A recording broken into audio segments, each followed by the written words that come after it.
dulce refugio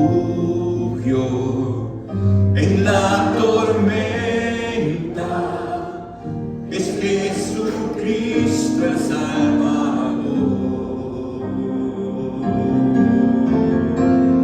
Él me alienta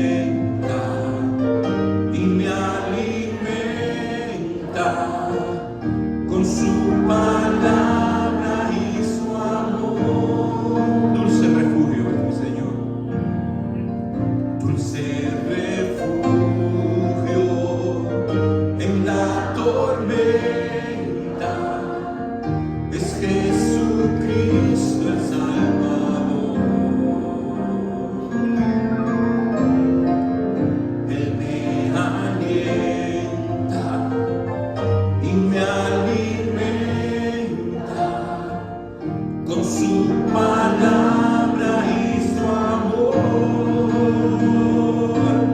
Vengo a reposar en Él, Él es mi amigo fiel, una poderosa y fresca unción llenará mi corazón.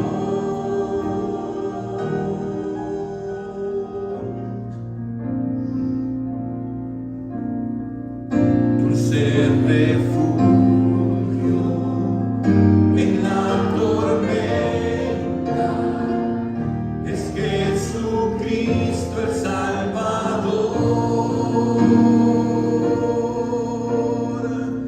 Es Jesucristo el Salvador. Es Jesucristo el Salvador.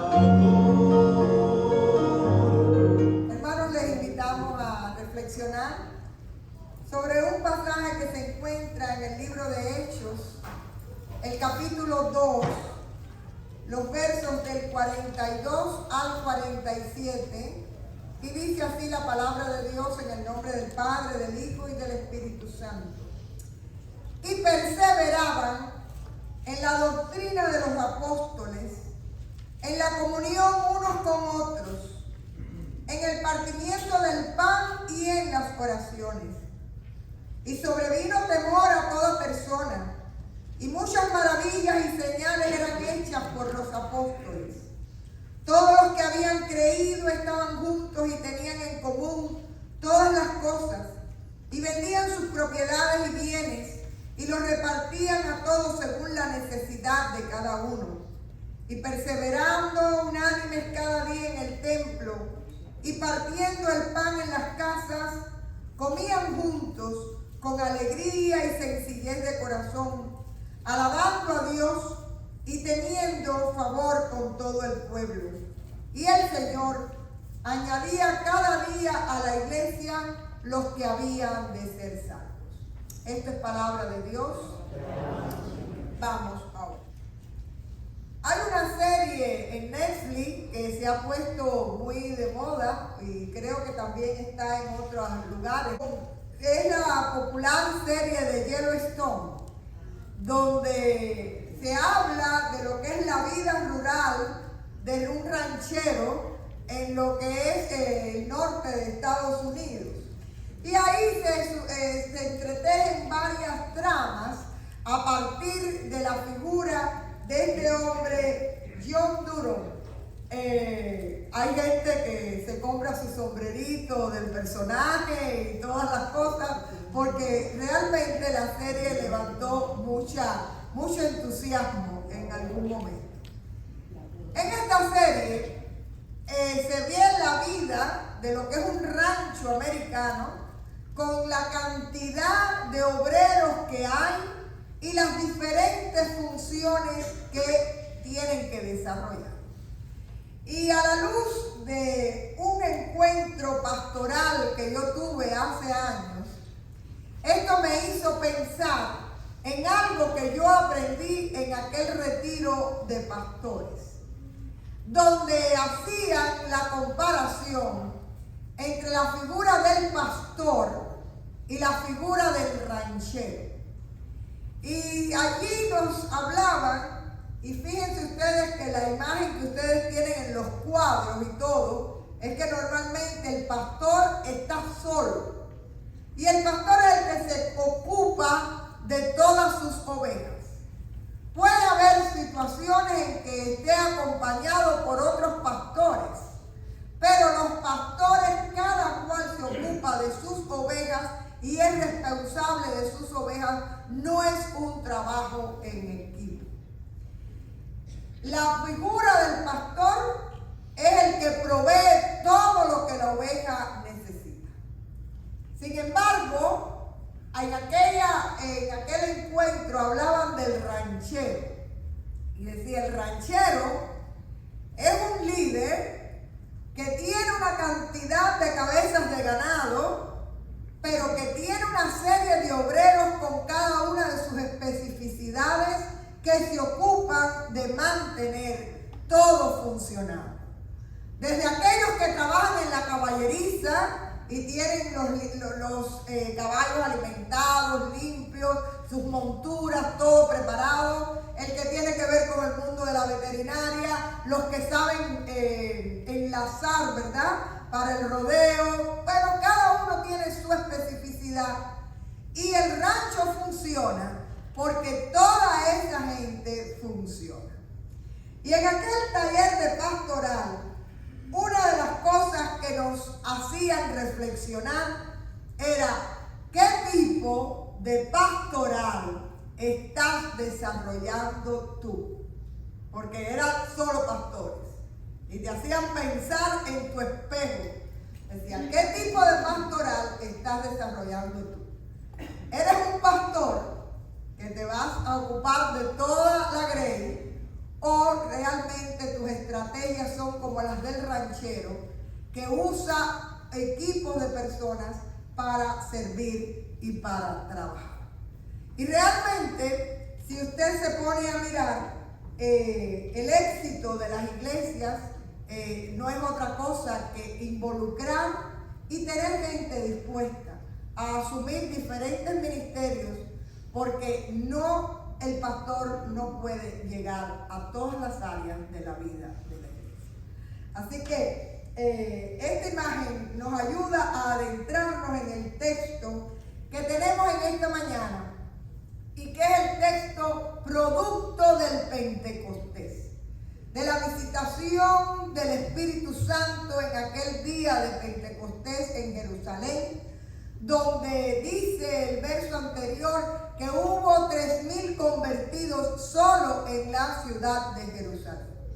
Y a partir de ahí se nos describe cuál era la vida de la iglesia a partir de ese momento, pero especialmente enfatizando y señalando que todo eso era posible gracias a la presencia del Espíritu Santo, que es la que mueve y la que inspira y la que hace que la iglesia sea una institución diferente al resto de las instituciones del mundo. Porque estamos unidos en el amor de Cristo y en el poder del Espíritu Santo. Pero en este texto se nos van a presentar no solo el avivamiento que hubo en Jerusalén, sino también ciertas áreas de la iglesia o ciertos pilares de la iglesia que siempre deben estar atendidos y que debemos tener muy claro en cuáles de ellos el Señor nos está llamando a ser parte, o si sencillamente tenemos otro llamado que no aparece en lo que yo les voy a decir, pero que es de parte de Dios para usted. Lo primero que caracteriza a la iglesia es la predicación. En griego se decía el querigma, es decir, ¿qué es lo que se predica? Estamos viviendo en un tiempo donde hay muchos predicadores motivacionales. ¿Saben lo que quiere decir eso? Te van a decir lo que tú quieres oír, para animarte, para tenerte tranquilo, para que las palabras sean dulces a tus oídos. Pero realmente esta iglesia primitiva y este mensaje de Pedro en aquel día de Pentecostés, lo que hizo fue hablar del arrepentimiento de pecados y de Cristo muerto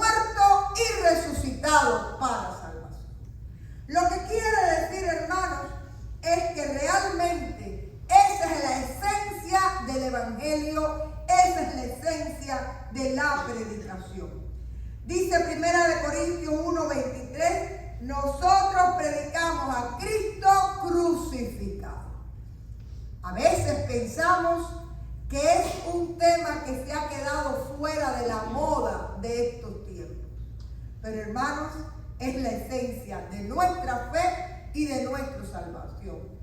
El Señor nos amó tanto que vino al mundo y murió por cada uno de nosotros, pero venció la muerte y el pecado porque resucitó y nosotros resucitaremos con Él.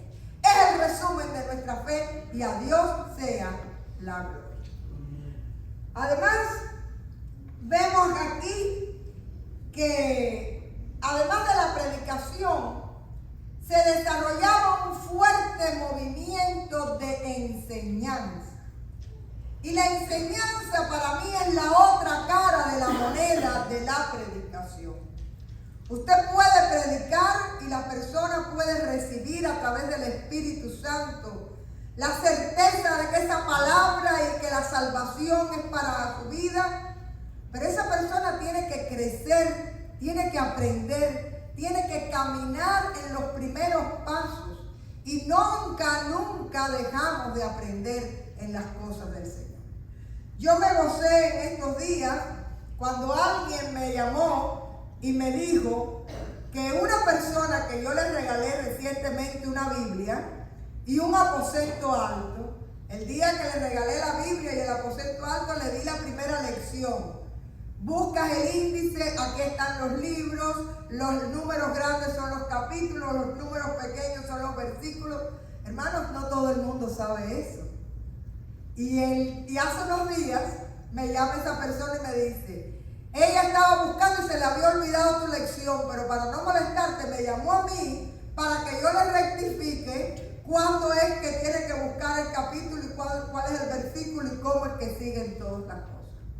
Pero hermanos, esa era una labor que la iglesia primitiva hacía, no solo con entusiasmo, sino también con mucha seriedad, porque era el mandato del Señor Jesús en Mateo 28:19. Por tanto, id y hacer discípulos. ¿Y qué cosa es ser discípulos? Alumnos, gente que aprende y que siempre vamos a estar aprendiendo en los caminos del Señor. Y el capítulo y el verso 20 dice, enseñándoles que guarden todas las cosas. Y puede que usted me diga, yo no tengo el don del magisterio. Lo primero que le digo es que hay cosas que las tenemos y que si no se usan, se atrofian. Pero si usted nunca lo practica, no lo desarrolla. Es la primera idea. Pero lo segundo es que usted puede ser un maestro en la fe para cualquier persona y en cualquier momento. Que usted puede ser una persona que enseñe lo que es la presencia de Cristo en nuestras vidas con sus palabras, a través de su testimonio, a través de su canto, como lo aprendimos en esta mañana, a través de la oración con su familia, ya sea en la mesa, ya sea al acostarse. Quiere decir, hermanos, que la idea de que somos maestros, pero a la misma vez discípulos, es para toda la iglesia. Y que ahí donde usted está, tiene que darse cuenta que a veces pensamos, ay, si la iglesia crece, si viene mucha juventud, si vienen muchos niños. Yo les pregunto, ¿cuántos maestros tenemos preparados para el avivamiento si el Señor lo da? Así que el Señor nos inquiete, porque es la predicación que usted puede hacer cada día en su familia, con sus amigos, a través del teléfono, pero también es la enseñanza que Dios nos llamó a darle a todas las personas y a seguir nosotros nutriéndonos de él. Hay otro elemento en el pasaje. Está el querigma, la predicación, la didageo, la enseñanza. Ahora tenemos la diaconía. ¿Saben lo que quiere decir diaconía?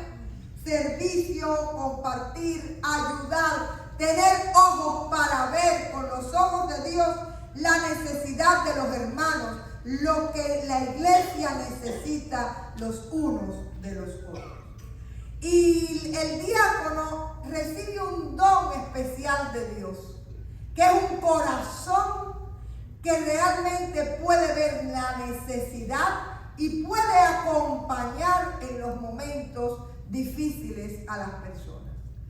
El diácono es aquella persona que de alguna manera tiene ese ministerio de llamadas telefónicas, tiene ese ministerio de oración, de mandar una postal, de llevarle comida a un enfermo, de proveer para el trabajo misionero. Aquí hacemos las cajas de Navidad y eso es ayuda al trabajo misionero, de realmente manifestarse en las distintas áreas de la iglesia, ya sea recogiendo el templo, ya sea haciendo el café. El diácono se goza en servir. Yo siempre digo que Petra, el esposo de Petra, José, que ya no viene a la iglesia por su enfermedad, pero ese era un diácono por excelencia. No había un plato que tú tuvieras delante que no venía a recogerlo, a botar la basura, a servir el café. Hermanos, y si usted siente placer en ayudar a la gente, en servir, en escuchar a las personas, a veces usted no tiene que hacer mucho. Lo único que hay que hacer es estar para la persona y escucharla. ¿Cómo estás? ¿Cómo te sientes? ¿En qué puedo ayudar? Esa escucha nada más ya es parte del diaconado, ya es parte de la misión de acompañamiento que Dios nos llama a tener los unos para con los otros. Pero para eso es importante desarrollar otro de los pilares de la iglesia: la coinonía o la confraternidad entre los hermanos. ¿Cómo vamos a ayudarnos si no nos conocemos? ¿Cómo vamos a ayudarnos si no sabemos quién es el otro y cuál es la necesidad por la que está pasando?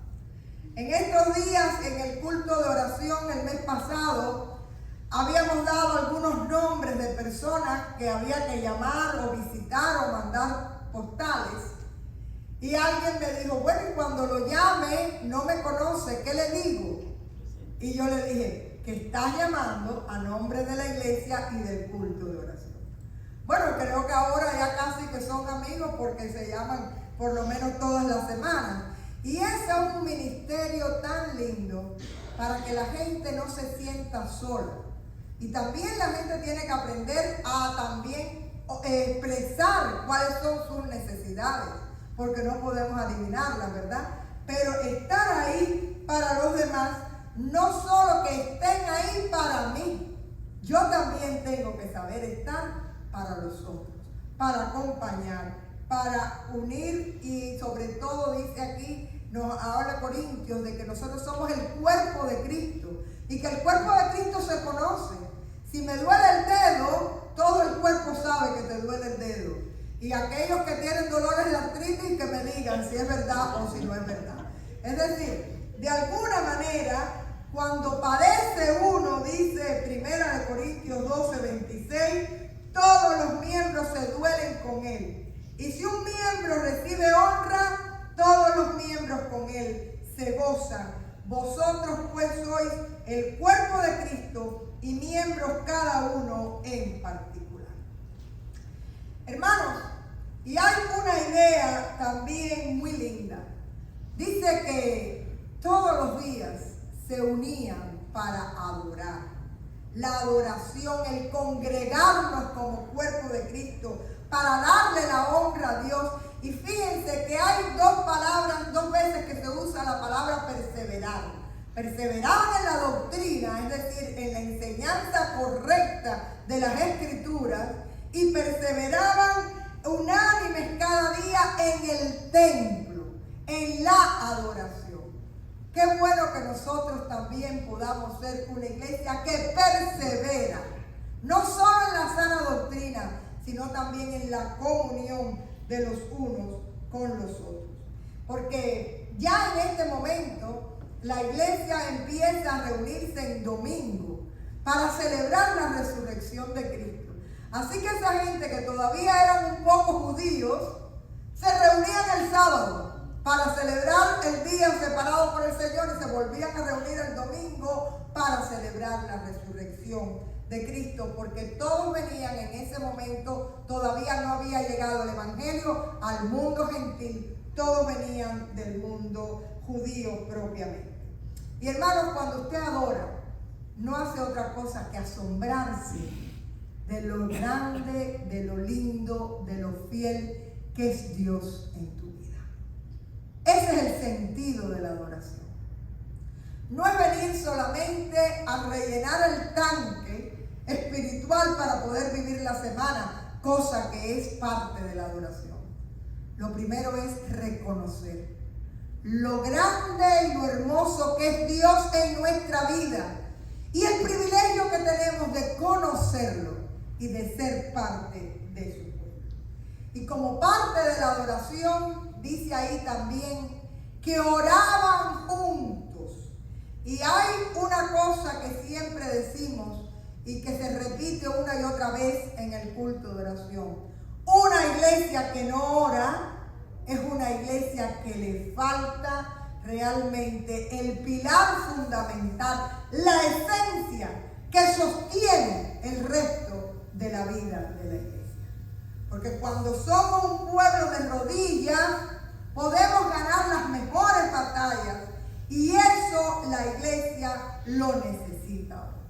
Nosotros tenemos este culto por teléfono para gente que no puede venir, pero son gente muy fieles, que todos los martes a la misma hora se unen para orar.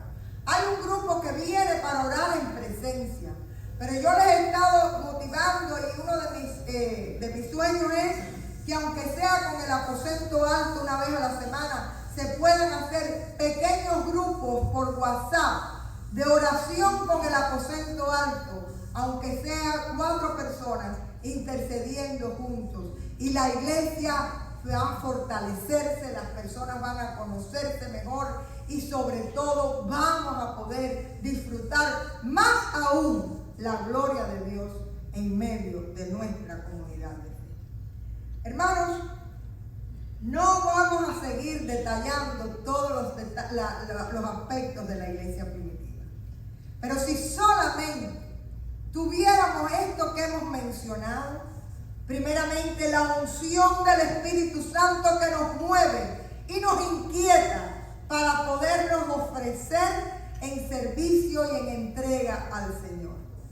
Elementos tales como una proclamación de la palabra con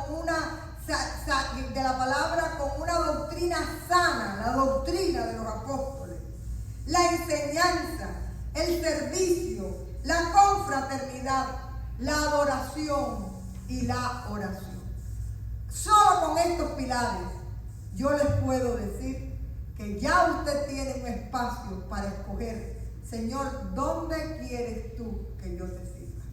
Y a partir de ahí podemos seguir creciendo, no en número, porque el número es la evidencia de que hay fortaleza espiritual.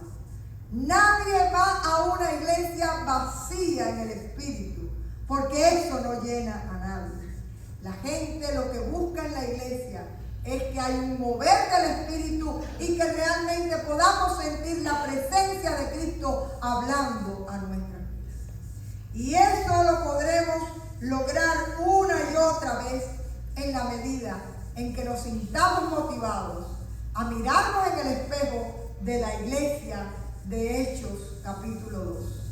Y recordemos que somos un equipo y que el Señor nos llama a todos para poder crear una iglesia fuerte en el poder de Cristo.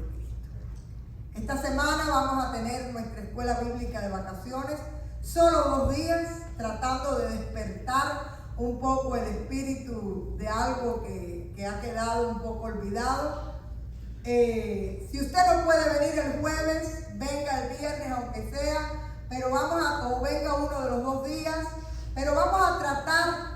Vienen y vamos a tener la comida y después las clases a las 7:30 vamos a estar terminando, porque el primer día es un día de trabajo.